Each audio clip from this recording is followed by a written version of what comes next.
ชูเมืองที่มีศักดิ์สิทธิ์น่าดูที่เกิดทิ้งครูสอนทำนำความเจริญครูบาศรีวิชัยนานาไทยผู้เรียนไกลตาหินสากล้าเผชิญต่อสู้ถือความดีทุกก้าวเดินได้ดำเนินแบบอย่างศาสดาอีกหนึ่งครูบาทองดีดังวิชัยผู้ใส่ใจคัดชูพุทธศาสนาด้วยบุญบารมีอภิญญาสร้างศรัทธาสอนใจให้อดทนรู้ทางมนต์ชัยยวงศาพัฒนาผู้นำพาสินค้าสู่ชุมชนต้นคิดต้นแบบพัฒนาคนสร้างมวลชนวิถีแห่งองค์บาเมืองนี้เมืองคนบุญเลือกดาวหลงไหลไฟเวียนมาสงบจิตสุขใจได้บุญญาเชิญท่านมานอนคืนอายุ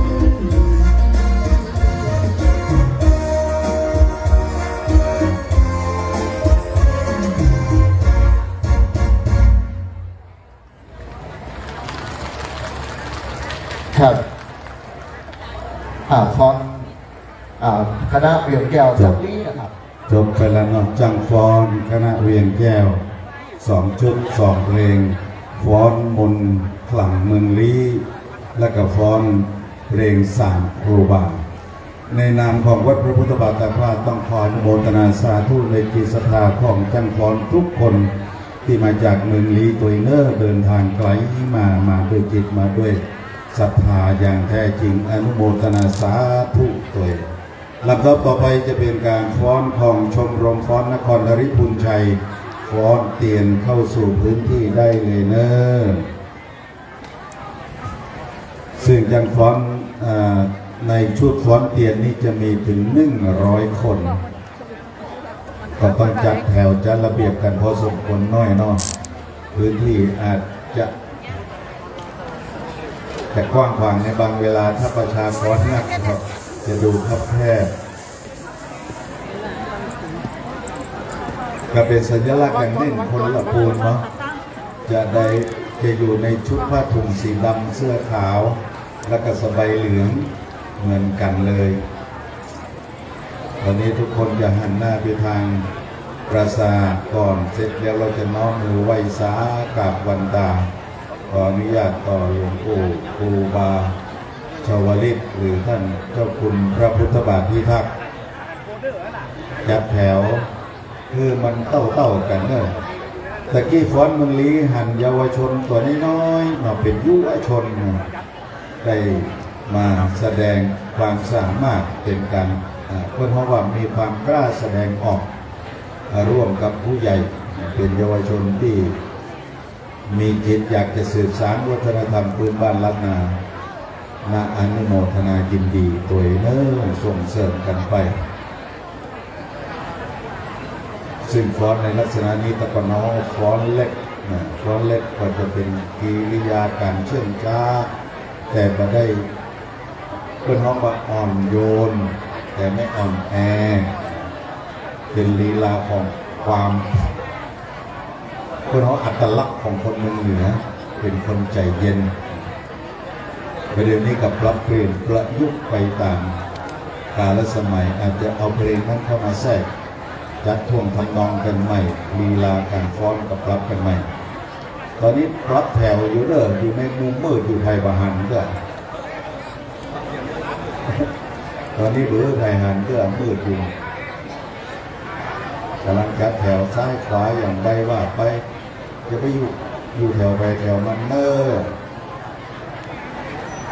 รับรองแล้วสัญญาณเจ้าหน้าที่ฝ่ายเครื่องเสียง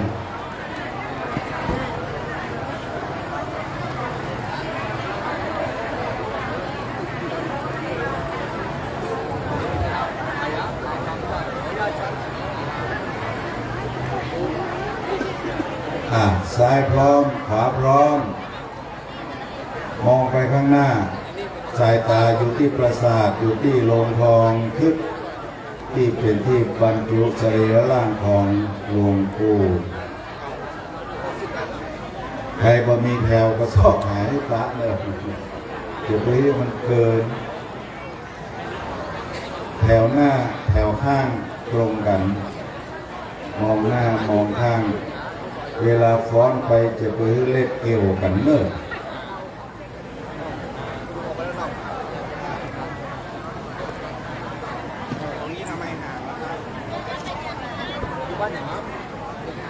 จุดเทียนจุดเทียนจุดเทียนถ้าจุดเทียนก็ได้ดับไฟหมด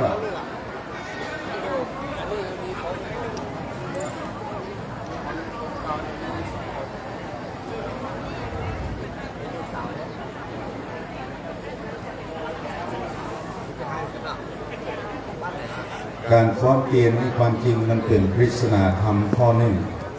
เพื่อนบอกว่าชีวิตหนึ่งเกิดขึ้นแล้วเหมือนเทียนที่จุดแล้วกว่าจะถึงจุดหมายปลายทางช่วงท้ายของชีวิตเราจะต้องประคับประคองเพื่อให้ชีวิตนั้นโดนฝนโดนลมโดนอย่างทำให้ชีวิตไปก่อนเวลาสมควรเสมือนหนึ่งเทียนที่จุดอยู่ในมือท่านต้องพยายามปกป้องของไทยหรือมาแผ่วพันหรือเตียนได้รับเพื่อให้ชีวิตยืนยงคงอยู่เป็นล่มโพล่มใสกับลูกกับหลานเป็นพุทธศาสนิกชนมาปกป้องรักษาพระพุทธศาสนาสืบนานเท่านานนี่ก็คือปริศนาธรรมในการฟ้อนเตียนซึ่งซ่อนเร้นอยู่เขาก็ได้พินิจใจกันมากเพราะฝั่งนี้เขามานั่งได้ไหมริมนู่นเขาไม่เห็นอ่ะนั่งไม่ได้ก็ได้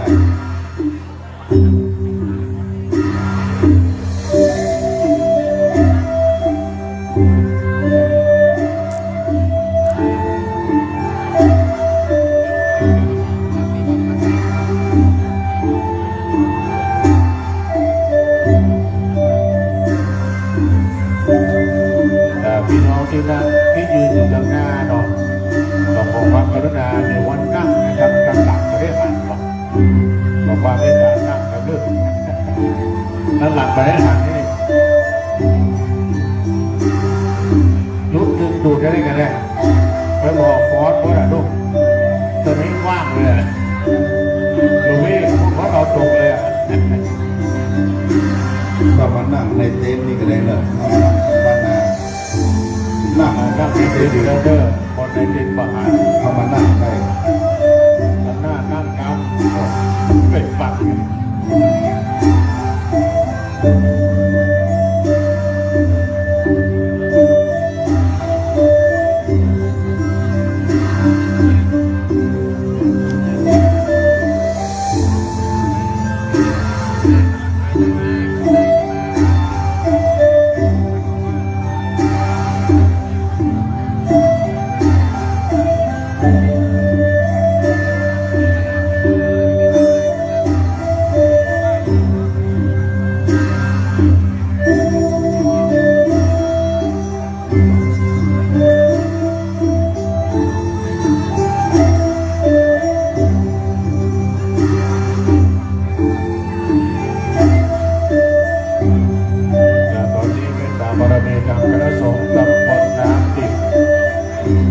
ของเจ้าอธิการพิเชษสิริพัฒโธ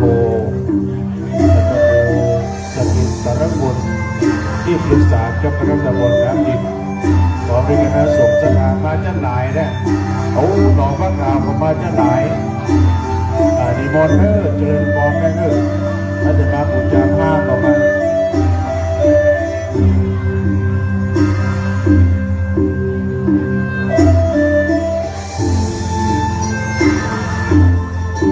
ขณะนี้กำลังฟ้อน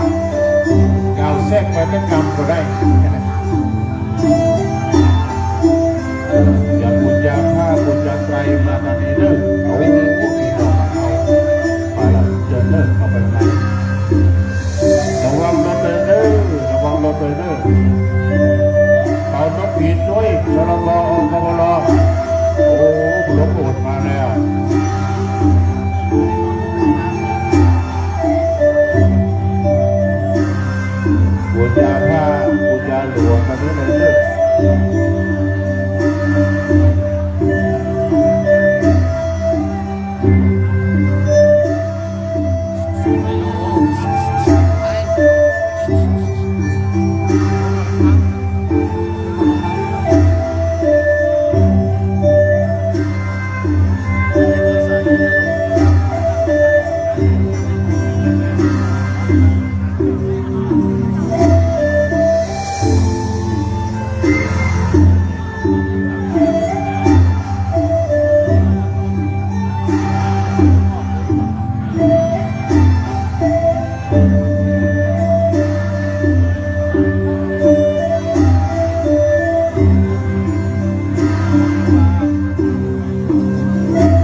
เข้ามาด้านนี้เลยนะครับสถานเดิมขยับเข้ามาด้านใน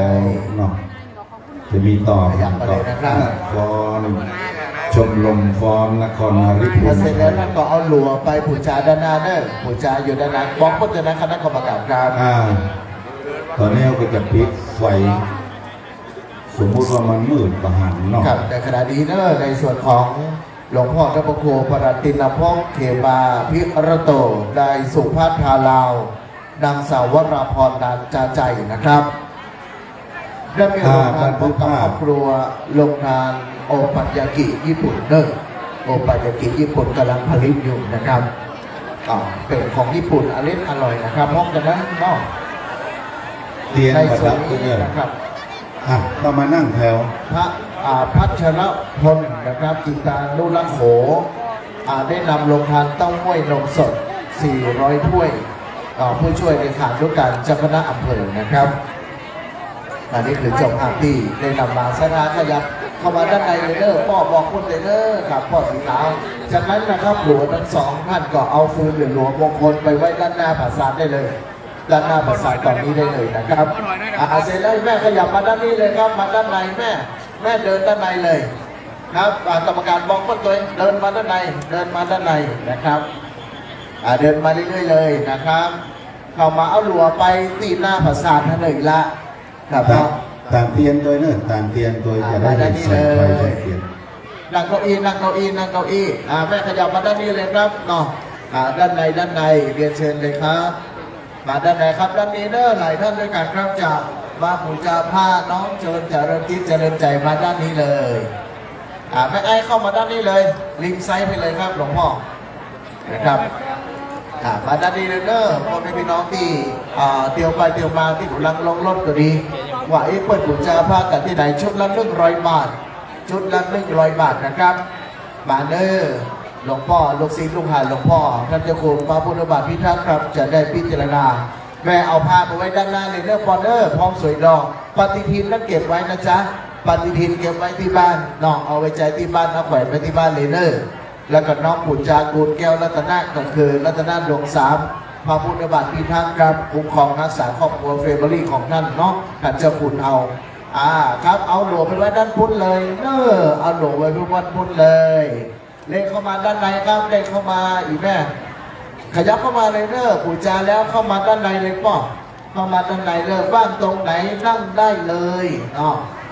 นั่งว่างตรงไหนก็นั่งได้เลยเนอแล้วพุ้นก็จะมีการในการแสดงนะครับของเนาะในส่วนนี้ก็ดี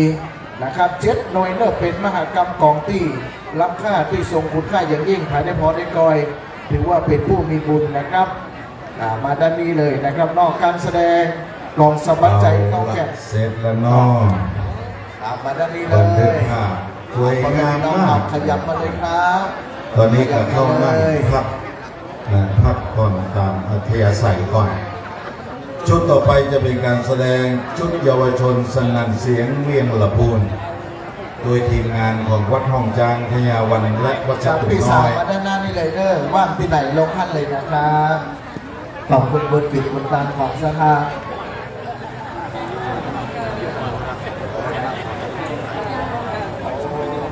เพื่อนมาบอกว่าชื่อเพื่อนทีมงานที่ฟ้อนจบไปนี้เป็นชมรม หน้าที่ชลบนะครับเจ้าพนักงานที่เกิดรถนะครับไปทำหน้าที่ของท่านโดยด้านหน้าพุทธบอกว่าพิพัฒน์แล้วเด้อด้านหน้าพุทธพิพัฒน์แล้วเด้อพระเจ้าคุณ ชมรมอนุรักษ์ฟ้อนนครหริภูมิ หลว ไท ง ย พ่อท่านดูสิริสุตาธุรกรรมสัจจารย์ดรวิทยาลัยสุนทรภูมิมหาวิทยาลัยมหาจุฬาภรณราชวิทยาลัยนะครับเดินทางมาถึงแล้วครับมาด้านนี้เลยมาด้านในเลยครับผมนี่คือบุญกิจบุญตามของศรัทธามีความเลื่อมใสในตัวของครูบาเจ้าของเด้อมาด้านนี้เลยครูบาเจ้า พอเราจะสนั่นเสียงหมอกใจ ครูบาเจ้าสว เป็ ริ นความสวัสดิ์ใจนะฮะ วางเลยวางแล้วก็พนมมือนิดนึงนะครับให้นั่งเก้าอี้ให้นั่งเก้าอี้เลยนั่งเก้าอี้เลยกีน่ามาดิกีน่ามาดิมาดิพนมมือเลยครูบาพิจารณาภาระพนมมือ กับคณะดีเนอร์คณะนอกนะครับตั้งทีมมาในใจตั้งใจมาจากบ้านสุภาพบุรุษใจดีสุภาพสตรีใจ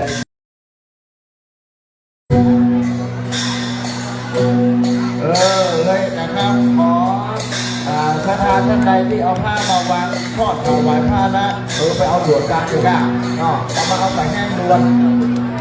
ถ้าเดินใส่แห้งว่าไม่ดีก็จะพยายามที่บ้านนะครับที่เรานอนกับประเด็นนี้สักบ้างเดี๋ยวรอสักครู่คนใจเราไวรัวอยู่เราพิจารณาเลยหลวงพ่อเจ้าปัดปอนแล้วก็เอาตามหลวงตามบุญไปไว้ที่หน้าพระธาตุตรงนั้นเลยนะครับเพื่อประชาชนทุกคนเอาเจ้าตรงนั้นก็เรียกมาที่คุณใจมันระบุแต่เราเจ้าโดยเจ้าคนเอาแต่เราชาวเจ็ดคนจะเลิกที่ด่าเป็นพอจะเลิกการแสดงคุณอลังการนะครับแต่เรื่องไปก็มองกันที่น้องที่เห็นด้านหลังแม้ที่รอทำการด่วนเลยจ้าเพื่อเร่งร้อนงานเนาะเดี๋ยวจ้าจัดเป็นร่างของการนะครับใครก็ต้องไว้หน้าแล้วรวยจนเจนทุกคนถามว่าจานก็เลยพิจารณาโอ้แม่ที่หลวงพ่ออะไรเนาะMC45นะมองบนมาด้านนี้เลยนะครับเป็นของเราคนนี้เนาะด้านนี้ครับการรองรับคนความรู้ครับแต่เป็นลูกเดือดตามมันไว้บอกต้องโดนอารมณ์มันมีตามใจด้วยกันนะครับสวัสดีครับครับ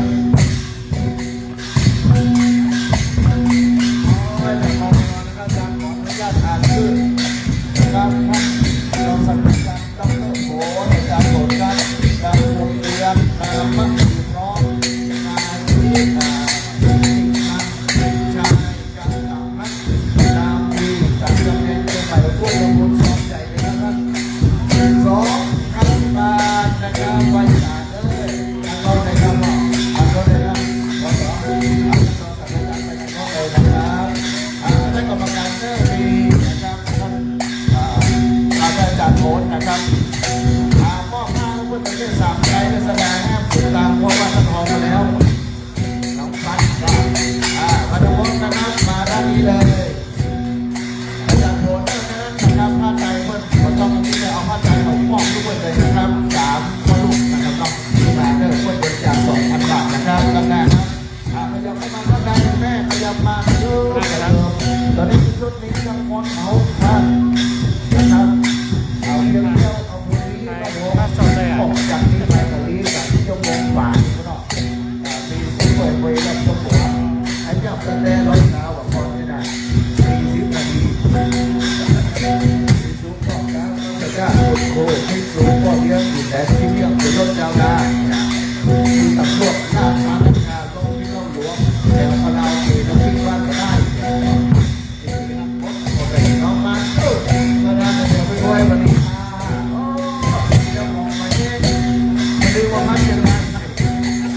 เราคนนับมาหน้าที่เลยแม่เนาะเพราะฉะนั้นเอาตัวไปเอาไว้สักแม่เนาะตามอาจารย์เลยเดี๋ยวมีนะครับขันตรงครับท่านแม่เข้ามาจากโขนเข้ามานะครับพร้อมกับลูกชายสุธีรัตน์พร้อมกับหัวแก้วเมียขวัญครับบอกไปทางตอนนี้ก็เขามีคณะกรรมการนะทุกเป็น3 คนเอาดิก็คะแนนต้อนรับเมืองเมืองครับคนที่รับเจ้าของไอ้ยังมาได้ของเสื้อยกมือขึ้นขยับมาตรงนี้เลยขยับมาเลยนะจ๊ะขยับมาเลิกคุณ48ต่อคุณ15คุณ18คุณ10คุณ10 231คุณ10 311นะครับฝากกดตัวในตัวของท่านวันนี้นะครับและคุณอุบาสกเจ้าตัวกับเป็นเจ้าคุณการมาร่วมกันต่อซบธรรมดานะครับเราได้อานิสงส์100 คะแนนอานิสงส์ของการถวายนะครับเพิ่มคดีผ้าไตรก็ดีใจได้อานิสงส์100 เท่านะครับน้องร้องเป็นสงฆ์ของพระสงฆ์จากขอบคุณท่านอาจารย์โหนขออนุญาตนะครับขอให้อาจารย์โหนเฮงรวยเงินบนจะขาดแคลนนะท่านอาจารย์นะเงินแสนจะขาดบ้างทีนี้ได้ถึง2 ล้านนะท่านนะต่อไปนะครับขอบคุณท่านที่ดูในประเทศเลย ออกก่อนครอบครัวต่อไปแม่ขยับมาแห่กันอันผมก็ขยับมาเยอะเยอะมาบ้านน้องคุ้งต่อครบเลยนะมาตรงนี้ครับมาด้านนี้เลยแม่มาเพเลยครับมาเพเลยครับมาเพเลยผมว่าขยับดอกขยับต้นไปแหมน้อยหนึ่งดอกขยับต้นจากเศษออกไปแหมน้อยแล้วกรรมการมันเข้ากันจะได้ขยับต้นออกไปหน่อยอีกนิดนึงดอกมันจะได้เดินห้องอีกนิดนึงอากาศคนจะแควนหน่อยหรือว่าเอาฟีดแล้วก็เดินแล้วห้องเลยนะครับเอาดูออกไปตรงพุ้นก็เอาข้ามไปมาทางนี้แม่นะครับก็ไทยเพิ่มคำจำไปก่อนแล้วเอาไปอยู่ครบตรงสีฟ้าไปตรงหน้าตรงต้นแต่ทำบนที่ไหนแล้วเฮ้ยเนาะอันนี้มาเพ่งครับผมตอนนี้คณะจังหวัดเชียงแก้วอำเภอดีน้องดีช่วงนี้จะสอนนักท่องนะมาทางเพชรดีจ้านะครับแล้วก็อีแม่ที่บอกว่าเอาพักไปดีจ้าที่ไหนที่เป็นเอาพักบ้านหลายยาเป็นปุ๋ยเลยนะครับที่เพื่อนจะใส่กับเต้นน้องก็เลยพวกคนหลงพ่อเอาความตั้งใจแล้วน้องผมมาเลยเล่นเข้ามาเสร็จแล้วเอาหลวงไปทางโน้นเอาปืนไปทางโน้นเลยแน่ประสาทเสร็จแล้วแม่เด้ออธิษฐานให้ดีข้าพเจ้าถูกหวย12 ล้านข้าพเจ้าจะลุดด้านนี้เลยครับบูชาแล้วได้ยินเสียงไหมครับมาด้านนี้เลยจ้ะครับเราเป็นคณะกรรมการประชาสัมพันธ์หลวงพ่อท่านเจ้าท่านเจ้าโกนนะครับท่านเจ้าคุณอำนาจแต่งตั้งเขาเป็นอาจารย์เขาจะร้องสองน้องท่านเจ้าคุณเป็นตรงที่ผมออกมาผมเป็นตรงที่ผมร้องด้วยเข้าการท่านเป็นยาวันนี้เราภาวนาท่านเจ้าคุณและเรื่องนี้ท่านเป็นเจ้าคุณนะครับพระเราเมืองจ้าทำบอลล้วนๆจ้าพร้อมกันนั้นนะครับนายสุพัฒนาดาวนะครับนางสาววรพรใจของครอบครัวแห่งขึ้นชงแห่งแสดงโมเดลกรรมการก็คนสายประเทศขอปุญญาของบารมีนะครับของบารมีของที่บางกับยูอุดหนุนนะครับวันนี้พี่สาวเอาขนมมาเอามาให้พิธีกรสองงานจะได้ชิมว่าได้คะแนนเท่าไหร่ดีนะอย่าลืมพิธีกรนะจ๊ะดีท่านพระครูปรักษ์ทุกพิเศษเขาเนี่ยปรักษ์จินละพงเดี๋ยวมาที่ระโตมาที่ระโตนายสุพัฒน์ทานลาวนางสาววรพรจากใจของครอบครัวโอปัญญากีญี่ปุ่นขนมญี่ปุ่นตรงนี้ถ้ารู้ว่าเขาแต่งเขาทำกันหรอกแล้วก็หลวงพ่อท่านเจ้าอย่างรูปโตซึ่งนะครับพระพัชรพลกิตานุรักษ์โหเต้าหวยนมต่อ400ด้วยหลวงพ่อมาช่วยเลิกคุณช่วยเลขาธิการเจ้าคณะอำเภออันนี้400ด้วยก็เดินที่อย่างนั่งเนอขอบคุณนะครับพร้อมกันนั้นนะครับญาติพี่น้องกัลยาณธรรมกัลยาณมิตรทุกท่านแม่เข้ามาเลยเจ้าคนเขาด้านในเจ้าคนเขาด้านในพร้อมกันนั้นยายตวงวันศรีวิชัยและครอบครัวทาวันปัญญาบุรีหนองสลีวีรยุทธอรัญญาเจริญพิกุลวีรยุทธใจแสงเอาไว้ทุก70 โลจากเทียมแสนเรียบร้อยนี่ขยับมาเลยครับขยับมาเลยนะครับเชิญด้านในเลยครับเรียกเข้ามาด้านในเลยเข้ามาครับเข้ามาได้เลยครับคนใจขอบคุณนะครับช่างฟ้อนที่คุณใจฟ้อนเสียงวันนี้สวยสดงดงามอย่างยิ่งหมายได้ฟ้อนบูชาเราท่านเจ้าคุณแล้วเราเปิดจัดหน้าจัดใดนะครับแห่งพวกแห่งชาติเต้นพอจัดงามนะครับเปิดน้องยาย่าแล้วเป็นคนใจจะรอเปิดนัดเองโอ้ดีครับวันนั้นวันนี้กับบ้านจัดนอกวันนี้บ้านนี้ของบ้านกับแถววันนั้นไปงานกีฬามอจะร้องกับบ้านกันนอกขอบคุณคุณพี่น้องที่เข้ามาไอ้เหยมาทำเพลงก่อนภาคใต้นั้นมาทำเพลงก่อนมองเพื่อนการประกอบภาคใต้เป็นผู้แล้วการภาคใต้เลยมองเพื่อนตัวเองพ่อแม่พี่น้องนะครับนอกเอาภาคใต้มาถวายท่านนี้ก่อนนะครับท่านบูชาผ้าแล้วท่านกรุณาเลี้ยวขวาก็มาตรงนี้มาเอาภาคใต้มาตรงนี้ก่อนถวายก่อน แล้วค่อยเอาฟืนหรือว่าตัวไปถวายน้องใกล้พระสังนะครับเนาะไอ้มาชมตรงนี้ก่อนเนาะทำความใจโอ้เป็นว่าไอ้นอดีครับคนเลี้ยงของลูกนะขอบคุณครับขอบคุณครับมาแล้วเฮ้ยเนาะเราสัญญาว่าเขาจะกินกาแฟตอนเช้ามาเด้อพ่อแม่พี่น้องเนาะนะครับวันนี้ประชาสัมพันธ์รายงานตัวในลูกนะครับหลวงพ่อเจ้าคุณเจ้าคณะจังหวัดตั้งไว้วงเวียนรถเส้นทางที่ยามพรวัดโบสถ์น้ำเลี้ยงวันนี้มีงานประธานวัด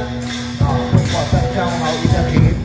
อาไปดีจ้าโชติวัดอามาคารอข้าราชการไปที่เป็นโคโซกดูนักไทยเขาเป็นสกอสีจอยอาเชลวันตั้งกระสีนอพระดังไปน้อยหลวงพ่อพระเจ้าอยู่ข้างโมเดลสลับรับเปลี่ยนกัน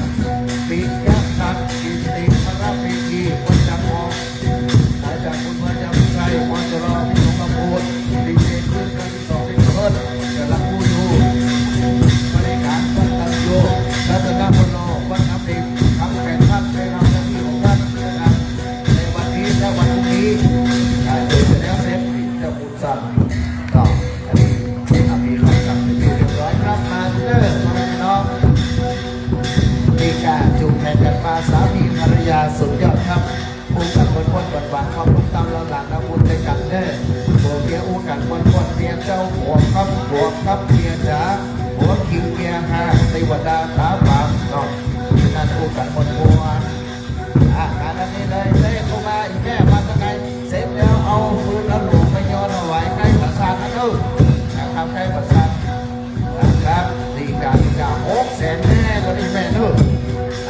นะครับเป็นเรื่องธรรมดาดังนั้นคุณบารมีน้ำต้านๆแล้วก็ปักยอดบารมีได้เลยปักยอดบารมีได้เลยจนกว่าอาจจะถึง2 ทุ่มนอกอย่าสลับสับเปลี่ยนกันเลยหลังจากเราผู้เอ่ยกับพ่อแม่พี่น้องพระสถานในช่วงนี้ใครก็มาถึงไรขยับมาเลยนะครับมาแล้วบูชาแล้วขอเชิญท่านนี้ครับท่านนี้เลยขอบคุณน้องบ่าวขอบคุณน้องสาวจากข้างน้องที่ห้ามการเปลี่ยนแปลงการเข้าที่ความก็รักมีตัวรองเป็นตัวแรกแล้วก็แทรกจากรอเป็นกอไก่มาให้การฝังลงตรงกลางใจเป็นเข้าไปคำว่ารักสลับซวงไอเลิกอยู่เนี่ยสายต่างๆก็อะไรครับอันนี้เลยจะถามพวกพี่น้องเล่นเข้ามา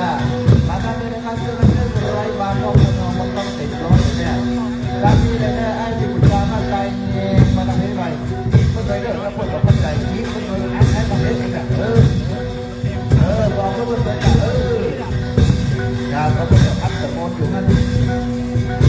พิจารณาก่อนนะครับขอบคุณครับเอาหนูวะและเอาปฏิทินไว้ในที่บ้านเอาหนูวะไปวางไว้นะครับใช้กับภาษานะครับนอกตรงนั้นเลยนะครับขอเงินเองนอกเงินเบอร์จะได้ปัจจัยเงินจะได้ขัดบัตร10 ล้าน 20 ล้านตัวเป็นของท่านนะครับที่พันมาหาพันได้ขึ้นใจรูปปันโดมีโลกเป็นต้อยอยู่ด้วยฟังคำมีเงินมีคำเต็มธนาคารถูกเทพถูกศรีอยุธยาถูกไทยนะครับธรรมชาติและก็นอกก็ต้องฟังมันเจ็บธนาคารไปหมดมาด้านนี้ครับสองมือร่วมกระบอก2 เท้าเดียวเข้ามาแต่จูงมือลูกจูงประสานมือคิดเข้ามาร่วมมือกันทำกันใน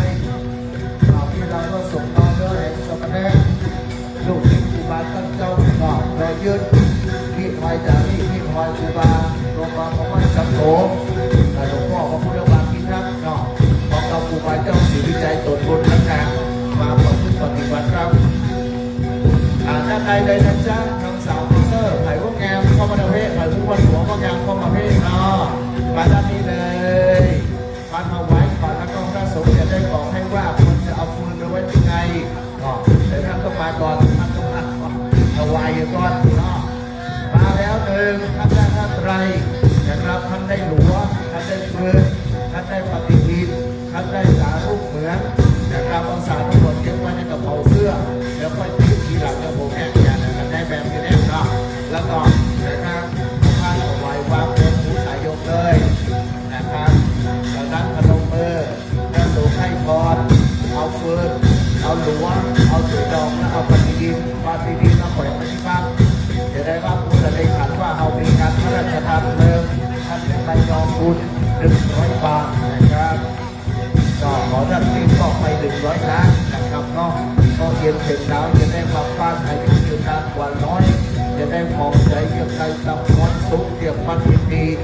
ก็มาด้านนี้เลยเด้อรู้สุขเยี่ยมตั้งเดือนจุปีเกิดมาดีหมดใส่สวงหน้า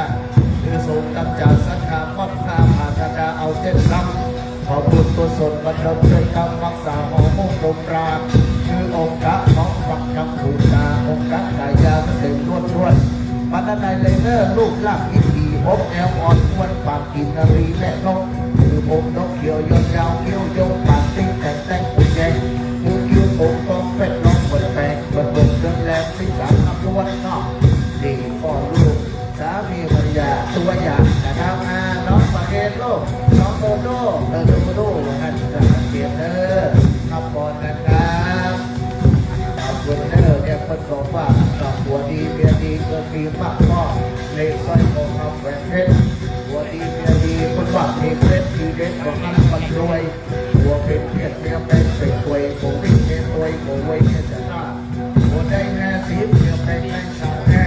หัวได้สาวบางเมียแรงสองครับกันหัวเป็นไฟเมียเป็นเป็นน้ำหัวเป็นตัวเจ้าเมียพาย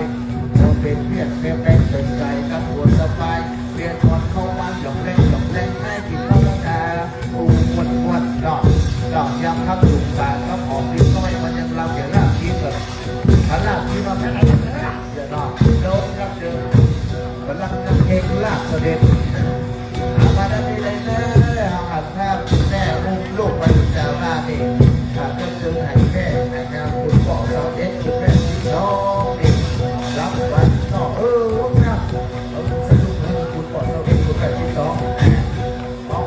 จองมาอาบน้ำแล้วในแม่เด็กขาใส่แป้งที่บอกเขาเด็กแป้งที่บอกว่า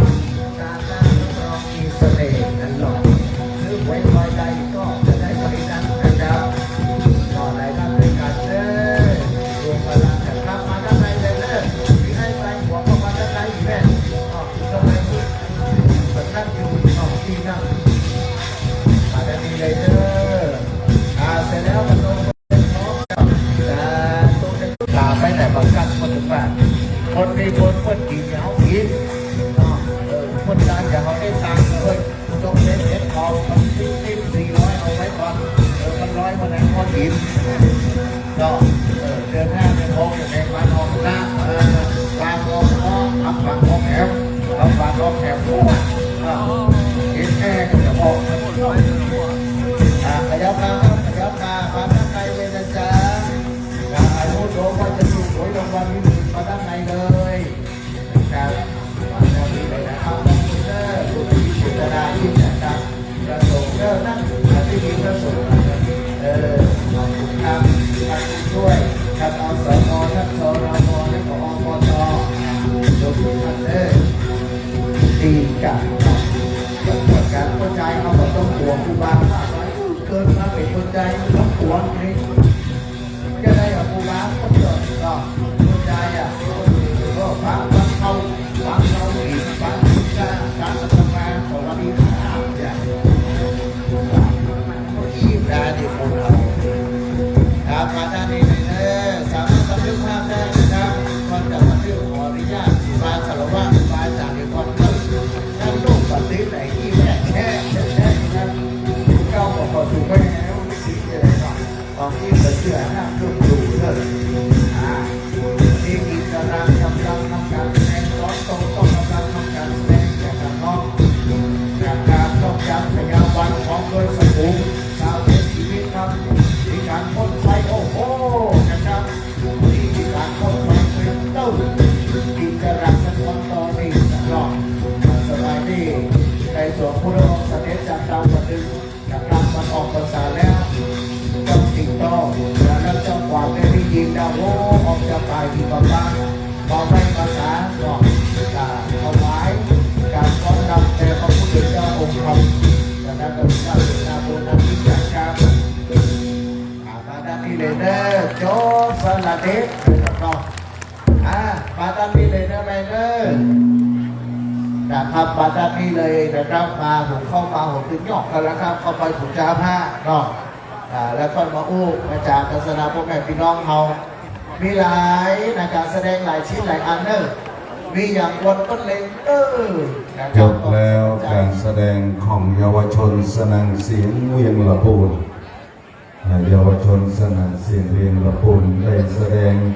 การตีกลองสมัชชัยและฟ้อนยิงกะลาฟ้อนโต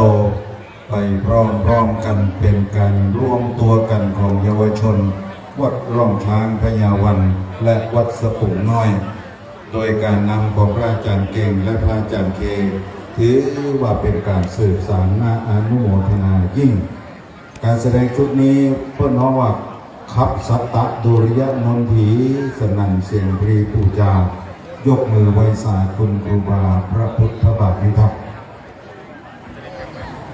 ขณะนี้เวลา 19:49 นาทีณเบื้องต้น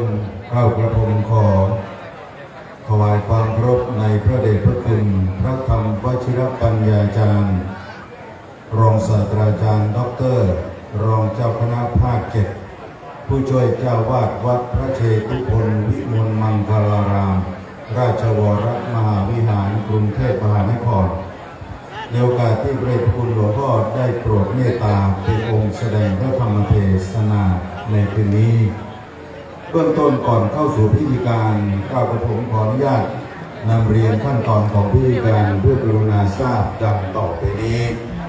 หลังจากทุกอย่างพร้อมแล้วจะกราบนิมนต์พระสงฆ์จตุรวัตรประจำยังอาสนะสงฆ์จากนั้น